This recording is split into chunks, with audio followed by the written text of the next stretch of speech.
English. He always stands there and has stood these 30 years in the back part of his shop, his tape woven about his neck, a smile of welcome on his face, waiting to greet me.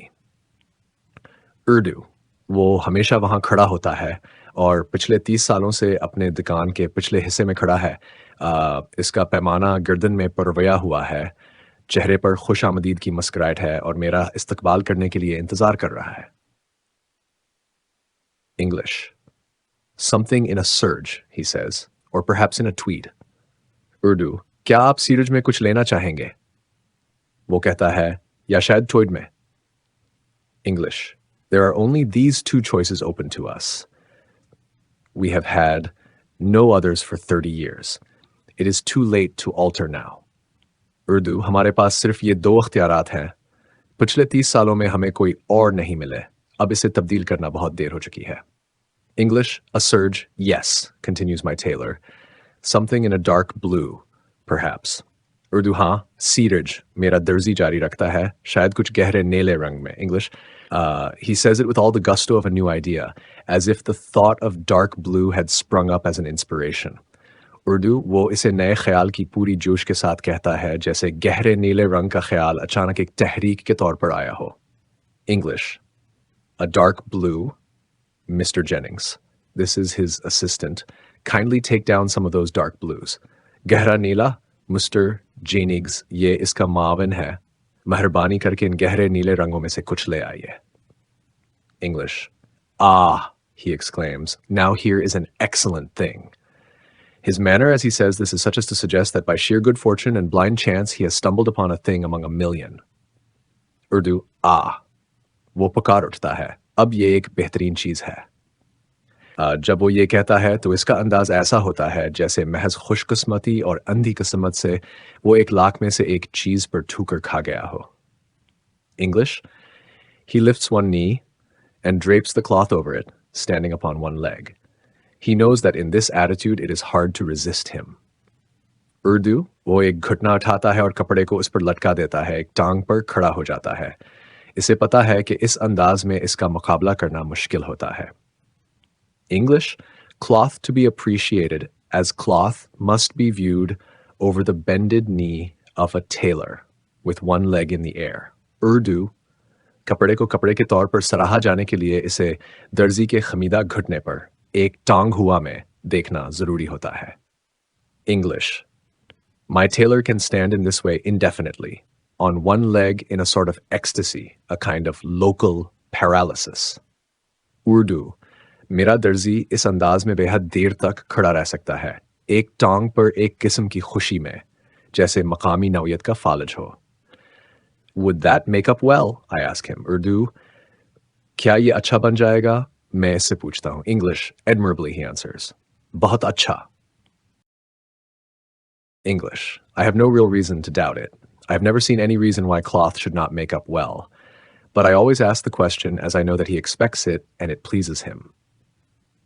Urdu, मेरे पास इस पर शक करने का कोई हकीकी वजह नहीं है. मैंने कभी ये नहीं सोचा कि कपड़ा अच्छा क्यों ना बने, लेकिन मैं हमेशा ये सवाल पूछता हूँ क्योंकि मुझे मालूम है कि वो ये तवक्को करता है और इसे खुशी होती है.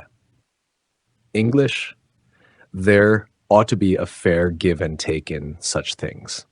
Urdu, ऐसी चीज़ों में एक मुनासिब तवाज़ुन होना चाहिए. English. You don't think it at all loud? I say. He always likes to be asked this. Urdu, क्या आपको ये बिल्कुल शोर शराबा वाला नहीं लगता? मैं कहता हूँ, वो हमेशा ये सवाल पूछे जाने को पसंद करता है. English. Oh no. Very quiet indeed. In fact, we always recommend surge as extremely quiet. नहीं, बिल्कुल नहीं. बहुत खामोश. हकीकत में हम हमेशा सीरज को इंतहाई खामोश के तौर पर तजवीज़ करते हैं. I have never had a wild suit in my life, but it is well to ask. Urdu, मेरी ज़िंदगी में कभी wild suit नहीं आया, लेकिन सवाल पूछना अच्छा है. English, then he measures me round the chest, nowhere else. All the other measures were taken years ago. Even the chest measure is only done, and I know it, to please me. Urdu, फिर वो मेरा सीना नापता है कहीं और नहीं. बाकी तमाम पीमाइशें सालों पहले की जा चुकी हैं. यहाँ तक कि सीने की पीमाइश सिर्फ मेरे खुश करने के लिए की जाती है और मुझे ये मालूम है.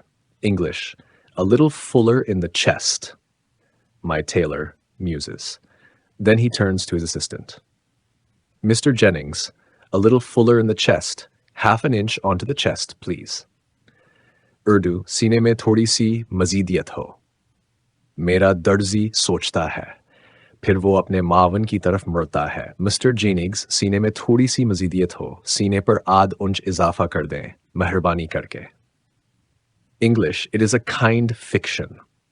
Growth around the chest is flattering even to the humblest of us. Urdu, ये एक किस्म की फर्जी बात है.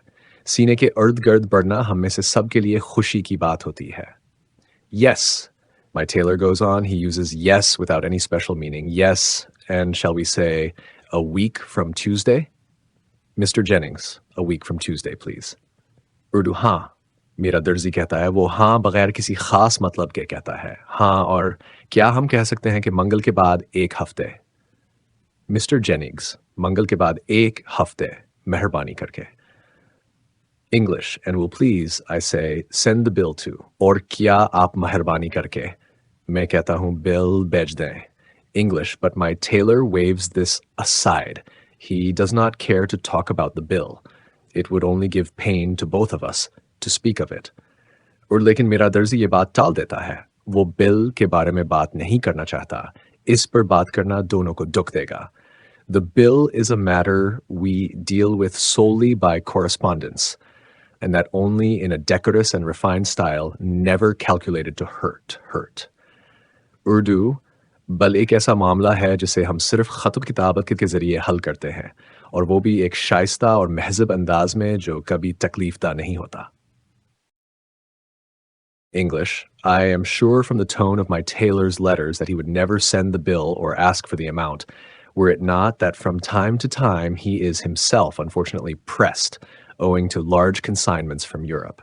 Urdu, मैं इस बात का यकीन रखता हूँ कि मेरे दर्जी के खतूत के लहजे से ये ज़ाहिर होता है कि वो कभी भी बल नहीं भेजेगा या रकम नहीं मांगेगा अगर कभी कभी वो खुद बदकिस्मती से दबाव में ना हो यूरोप से बड़ी कंसाइनमेंट्स की वजह से.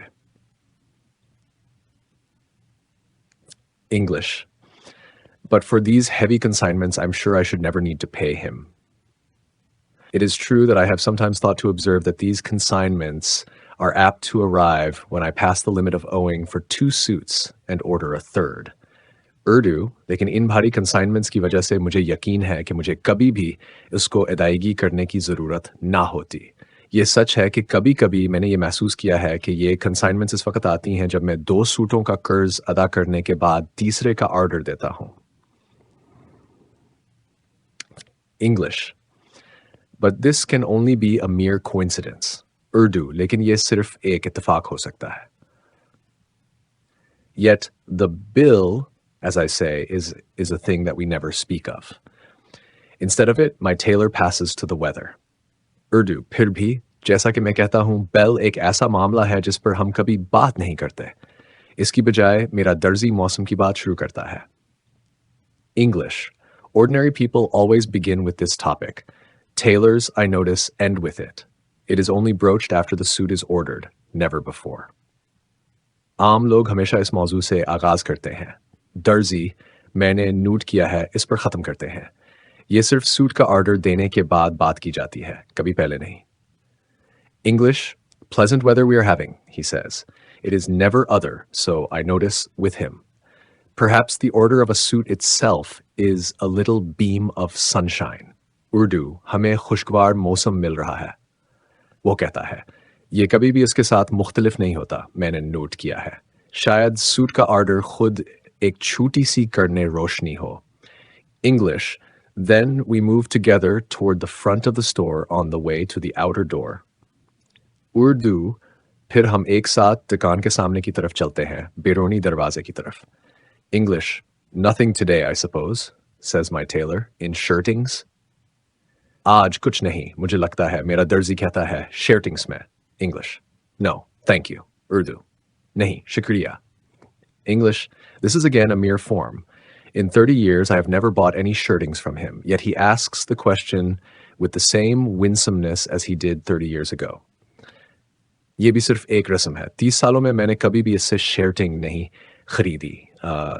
फिर भी वो ये सवाल इसी मोहब्बत के साथ पूछता है जैसे उसने 30 साल पहले पूछा था. English and nothing, I suppose, in collaring or in hosiery. Urdu और कुछ नहीं मुझे लगता है कॉलरों या जुराबों में. This again is futile. Collars I buy elsewhere and hosiery I have never worn. Urdu. ये फिर बेसूद है. कॉलर मैं कहीं और खरीदता हूँ और जुराबें मैंने कभी नहीं पहनी. English. Thus we walk to the door in friendly colloquy. Somehow, if he failed to speak of shirtings and of hosiery, I should feel as if a familiar chord had broken. Urdu.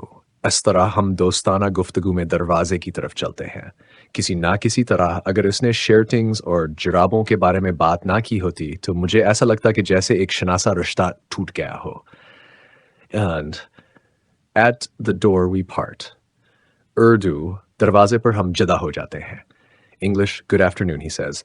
A week from Tuesday. Yes, good afternoon.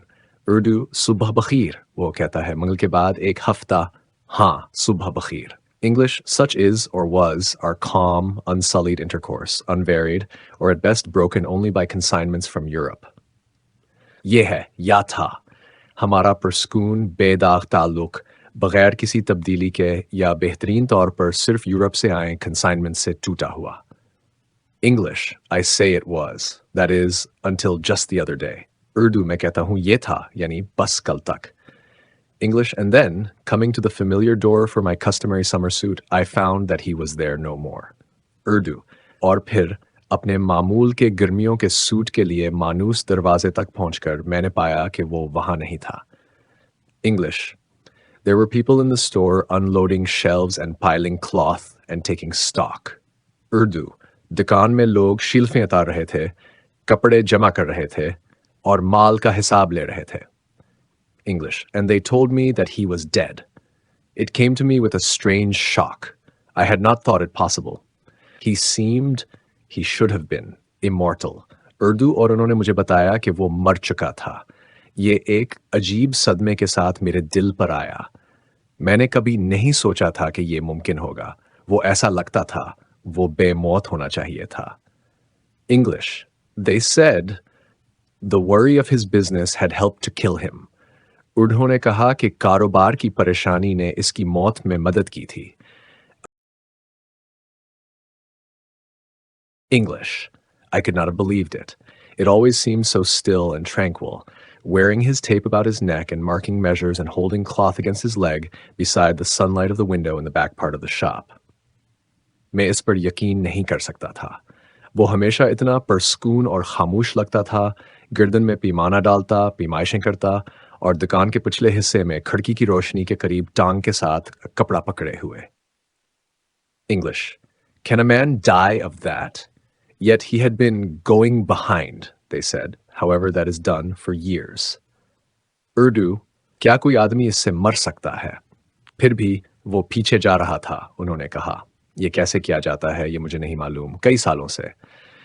English, his wife, they told me, would be left badly off.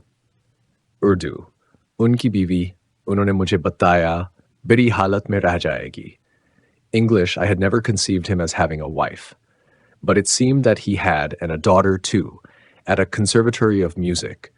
Yet he never spoke of her, and that he himself was musical and played the flute, and was the sidesman of a church. Yet he never referred to it to me. Urdu, मैंने कभी ने सोचा था कहास का कोई बीवी होगी, लेकिन ऐसा लगता था कहास की बीवी थी और एक बेटी भी थी जो मौसीकी के इदारे में थी. फिर भी वह कभी के बारे में बात नहीं करता था, और यह कि वह खुद मौसीकी में दिलचस्पी रखता था और बांसरीब जाता था और एक चर्च का साइड में था. फिर भी वह कभी मुझे इसका जिक्र नहीं करता था. In fact, in 30 years, we never spoke of religion.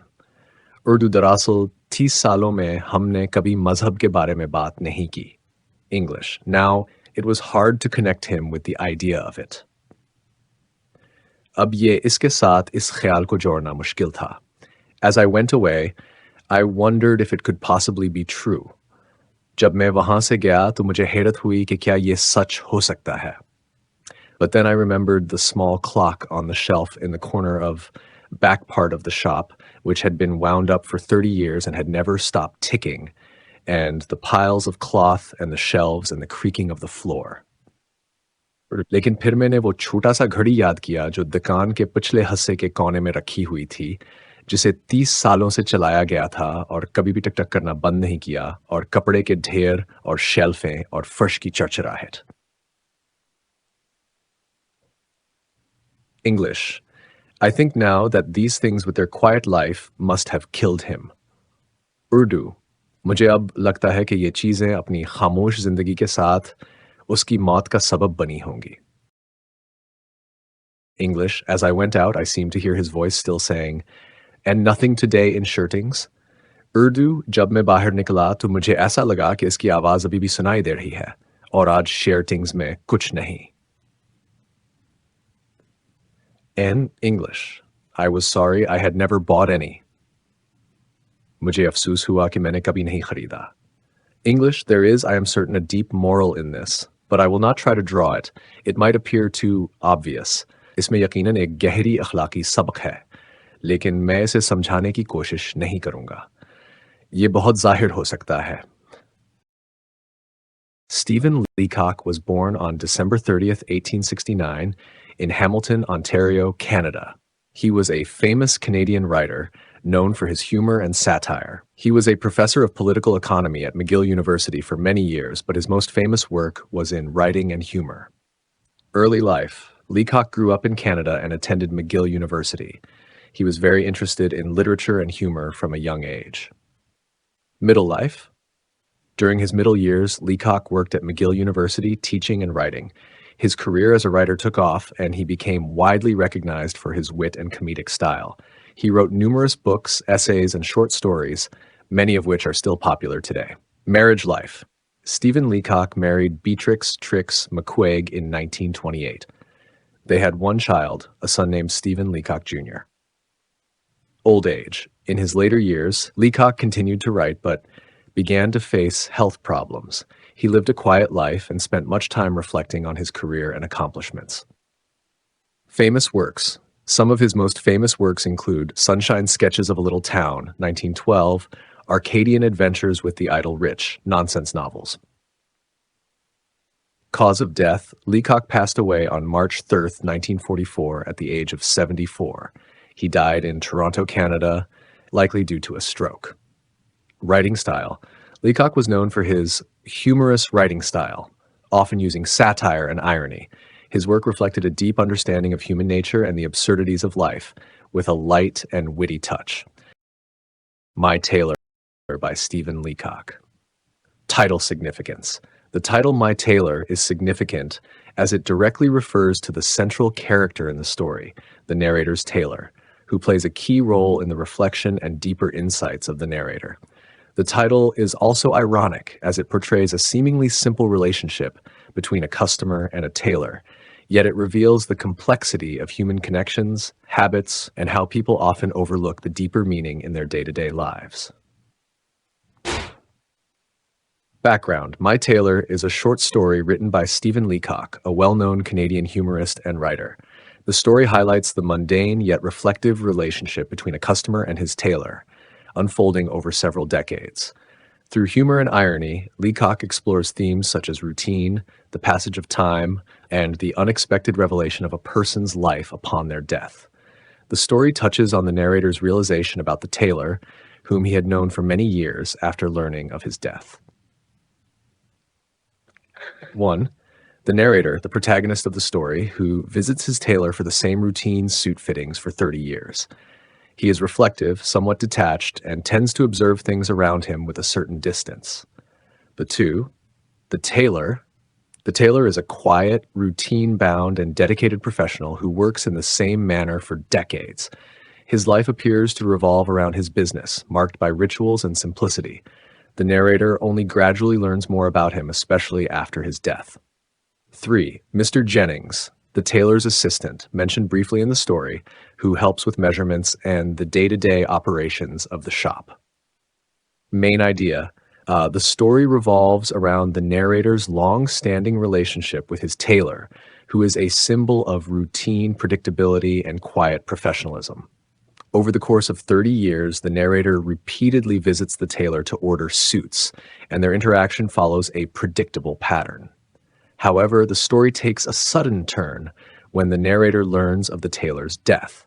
The death shakes the narrator, who never realized the deeper aspects of the tailor's life, revealing the unnoticed and unspoken dimensions of human relationships. Summary. The narrator begins by describing his long-standing relationship with his tailor, whom he has known for over 30 years. Each visit to the shop is marked by the same ritual. The tailor, always with a smile, offers two choices for fabrics, a serge or a tweed. Over the years, their interactions have become a routine, with the narrator asking the same questions and the tailor responding with predictable enthusiasm. The tailor's method of showing the fabric is also part of the ritual. He drapes the cloth over his knee in a dramatic and somewhat exaggerated fashion, knowing it makes the fabric appear more appealing. Despite the years of routine, the narrator continues to ask questions like, "Would that make up well?" and "You don't think it at all loud?" To which the tailor always reassures him. The fitting process is similarly predictable. The tailor measures the narrator's chest but never takes new measurements, relying on the ones from years ago. The tailor's assistant, Mr. Jennings, adds a half-inch to the chest measurement, a mere formality to satisfy the narrator's need for reassurance. At the end of each visit, the tailor asks if the narrator needs anything else, but the narrator always politely declines, sticking to the same pattern. The routine of ordering suits, the tailor's gentle suggestions, and the polite exchanges become the essence of their relationship. This predictable pattern continues for years. However, one day, the narrator arrives to find that the tailor is no longer there. The shop is being cleaned, and workers inform him that the tailor has died. The news shocks the narrator, as he had never considered the tailor's life beyond the suit fittings. He learns, to his surprise, that the tailor had a wife and daughter, and that he had been musically inclined, playing the flute. The tailor had never spoken of these aspects of his life during the 30 years they had known each other. The narrator reflects on the fact that he never really understood or acknowledged the tailor as a person beyond the roles he played in his shop. The tailor's death prompts the narrator to feel a sense of regret for never having bought shirts or other items from him, as they had always spoken of such things without ever acting on them. The story ends with the narrator reflecting on the moral of the tale, but choosing not to elaborate on it, as it might seem too obvious.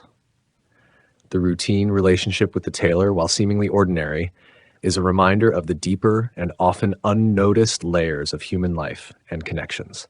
In the end, My Tailor is a story about the unnoticed aspects of life, the routines that define us, and the regrets that surface when we fail to truly understand the people we encounter in our lives. Through humor and irony, Leacock emphasizes the significance of recognizing the deeper meaning in seemingly trivial interactions.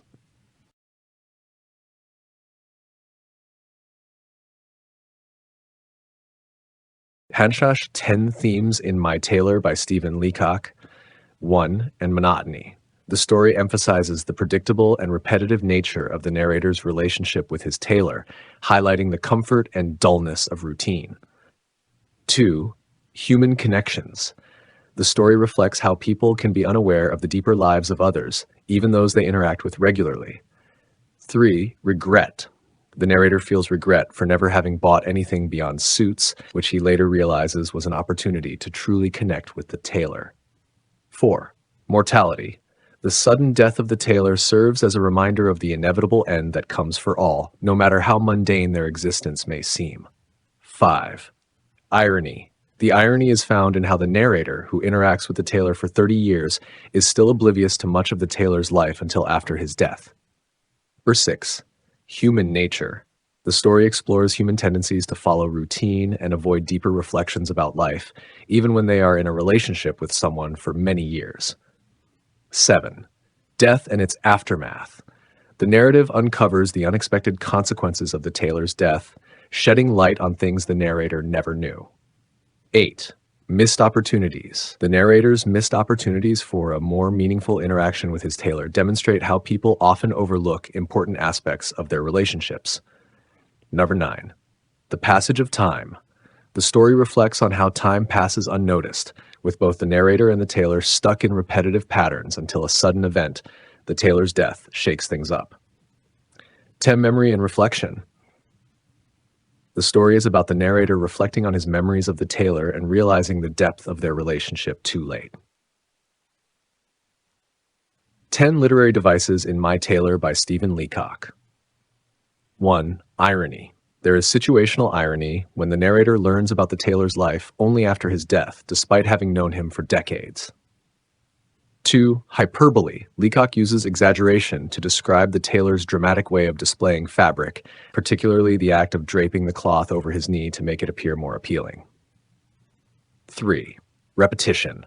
The repetitive nature of the narrator's visits and questions to the tailor emphasizes the monotony of their relationship, reflecting the theme of routine. 4. Allusion.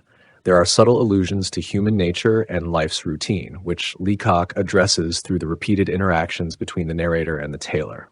5. Symbolism. The tailor's cloth and the process of measuring symbolize the routine and the attempt to fit oneself into life's expectations without examining the deeper layers of personal connection. 6. Foreshadowing. The idea that the tailor always asks about shirtings and hosiery hints at the eventual realization that the narrator never buys these items, symbolizing missed opportunities for a deeper connection. 7. Satire. Leacock uses satire to humorously critique social conventions and the superficiality of relationships, highlighting how people engage in predictable, shallow exchanges without truly knowing each other. 8. Metaphor. The tailor's routine and the shop represent the larger concept of life's predictable patterns, where little changes occur until something sudden, like death, shakes things up. 9. Characterization. Through the narrator's observations and the tailor's actions, Leacock develops their characters as opposites in terms of routine and emotional awareness, emphasizing their lack of real connection. 10. Mood. The mood of the story shifts from lighthearted humor to somber reflection, as the narrator contemplates the reality of the tailor's life and death, revealing a deeper, melancholic tone. Here are the top 20 possible questions with answers related to the essay My Tailor by Stephen Leacock. These can help you prepare for a final term exam. 1. Who is the author of My Tailor? Answer. The author is Stephen Leacock. 2. What is the main theme of the essay? The essay reflects on the relationship between the narrator and his tailor, exploring themes of human connection, routine, and the quiet dignity of everyday life. Text 3. How does the narrator describe his tailor's personality? Answer. The narrator describes his tailor as polite, professional, and tranquil, always maintaining a calm demeanor and avoiding direct discussions about payment. 4. What unusual behavior does the narrator note about his tailor? The narrator notes that his tailor never directly asks for payment, only indirectly mentioning his financial difficulties caused by consignments from Europe. 5. How does the tailor handle the topic of weather? Answer. The tailor always brings up the weather after taking an order, using it as a way to transition conversations without discussing bills or payments. What is the significance of consignments from Europe? Answer. The consignments from Europe symbolize the tailor's financial struggles and are humorously presented as the reason for sending bills. 7. What happens when the narrator goes to order his summer suit? Answer. The narrator discovers that his tailor has passed away and the shop is being cleared out. 8. How does the narrator react to the news of his tailor's death? Answer. The narrator is deeply shocked and saddened, finding it hard to believe that someone so calm and composed could die. 9. What is the moral lesson implied in the essay? Answer. The essay suggests the importance of appreciating people and relationships before they are lost. 10. Why does the narrator feel regret at the end of the essay? The narrator regrets never buying any shirtings from his tailor, despite the tailor asking about it for 30 years. What role does humor play in the essay? Answer. Humor is used to highlight the peculiarities of the narrator's interactions with his tailor, making the essay both lighthearted and reflective. 12. What is the tone of the essay? The tone is nostalgic, humorous, and reflective. 13. How does the essay depict the tailor's professionalism? The tailor is shown as professional and courteous, always focusing on his work and maintaining formal interactions. Test 14. What does the tailor's death symbolize? The tailor's death symbolizes the fragility of human life and the inevitability of change. 15. What is the significance of the tailor never discussing religion? Answer. It emphasizes the tailor's reserved nature and focus on professionalism, keeping personal matters separate from his work. 16. How does the narrator view his tailor's lifestyle? Answer. The narrator perceives his tailor as a person of quiet dignity, devoted to his work despite financial struggles. 17. What imagery does the narrator use to describe the tailor's shop? Answer. Narrator describes the shop with images of sunlight, a ticking clock, piles of cloth, and a tranquil atmosphere. 18. What does the ticking clock in the tailor's shop symbolize? Answer. The clock symbolizes the passage of time and the constancy of the tailor's routine life. 19. How does the narrator feel about the tailor's dedication to his craft? Answer. The narrator admires the tailor's dedication and is moved by the dignity with which he carried out his work. 20. What does the narrator mean when he says the tailor should have been immortal? Answer. The narrator expresses disbelief at the tailor's death, as his calm and steady nature made him seem eternal and unchanging. Let me know if you need more questions or detailed explanations.